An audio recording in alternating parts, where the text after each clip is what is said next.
महत्त्वाची बातमी मुंबईच्या सुशोभीकरणामध्ये मोठा घोटाळा झाल्याचा संशय आहे। कारण कंत्राटदारानेच मुख्यमंत्र्यांना पत्र लिहित त्या संदर्भात तक्रार केली। अधिकाऱ्याने 50 लाखांची लाच मागितल्याचा आरोप करण्यात आलाय। तर मिलर सुशोभीकरणामध्ये लाच मागितल्याचा आरोप करण्यात आलेला आहे।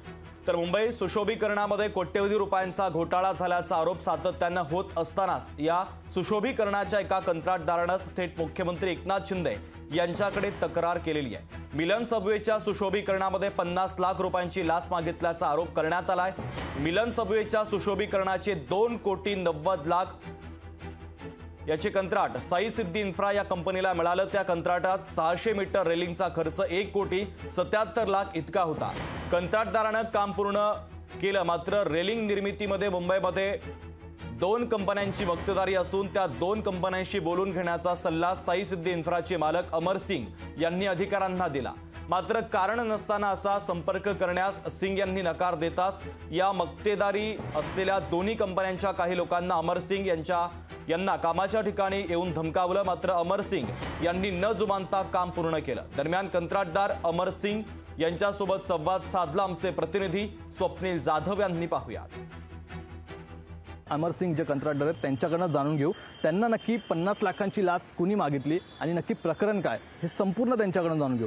नमस्कार। खरं तर 50 लाखांची लाच मागितली। मुंबईमध्ये अनेक ठिकाणी सुशोभीकरण होते, तुम्ही त्यात कंत्राट घेतलं होतं। रेलिंगचं काम उत्कृष्ट दर्जाधीन झालेलं असल्याचं एकंदरीत सांगण्यात येत आहे। तुम्ही दुसऱ्या लॅबोरेटरीकडून सुद्धा टेस्टिंग करून घेतली, मात्र व्हिजिटीकडनं निगेटिव्ह रिपोर्ट आलाय। 50 लाखांची सुद्धा या ठिकाणी लाच मागितल्याचं प्रकरण आहे। नक्की काय प्रकार आहे हा? मेरा जो मैन्युफैक्चरिंग है ओम आकाश फाइबर, ये आकाश सालुंके, उनसे 50 लाख की अमित कामले जो एसोसिएट प्रोफेसर है उन्होंने मांगी है 50 लाख रुपए।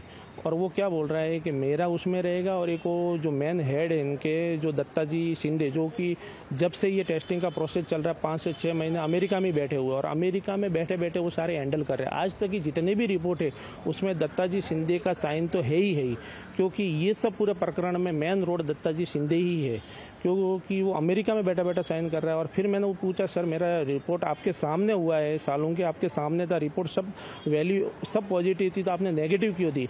तो बोले की मला फक्त एवढंच सांगितलं आहे दत्ता शिंदे साहेबांनी, तू फक्त ब्लाइंडली सही कर, रिपोर्ट कसा बनवायचे मी बनवतो, तू फक्त ब्लाइंडली सही कर। तो ब्लाई सही करें उसको दिया रहेगा, तो फिर बाद में नेगेटिव रिपोर्ट आए, क्योंकि मैंने उसका कमिटमेंट पूरा नहीं किया। यही है सर। कमिटमेंट पूर्ण न केल्यामुळे सुद्धा धमकावलं गेलं। कोण लोक होती नक्की, कोणाची लोक होती धमकी देणारे?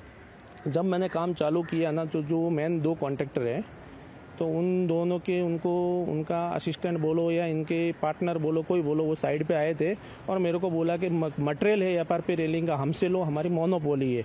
तो मैंने कहा ठीक है आपका। तो उन्होंने इतना अमाउंट रेट बता दिया है ना जो मैं एफर्ट नहीं कर सकता, क्योंकि BMC से जो मेरा 15.51% एस्टिमेट शेड्यूल से माइनस में रेट है और उन्होंने इतनी रेट बढ़ा सकती है, मैं एफर्ट नहीं कर सकता। इनडायरेक्टली उनका मना वही था कि तुम्हारा टेंडर कैंसिल कर दो, नहीं तो मैं ऊपर से फोर्स से कैंसिल करवाऊंगा।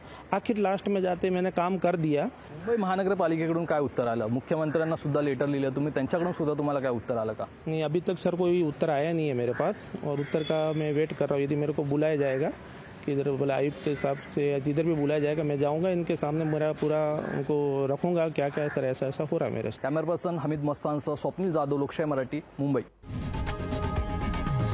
लोकशाही मराठी ऐका, पहा, जागरूक रहा।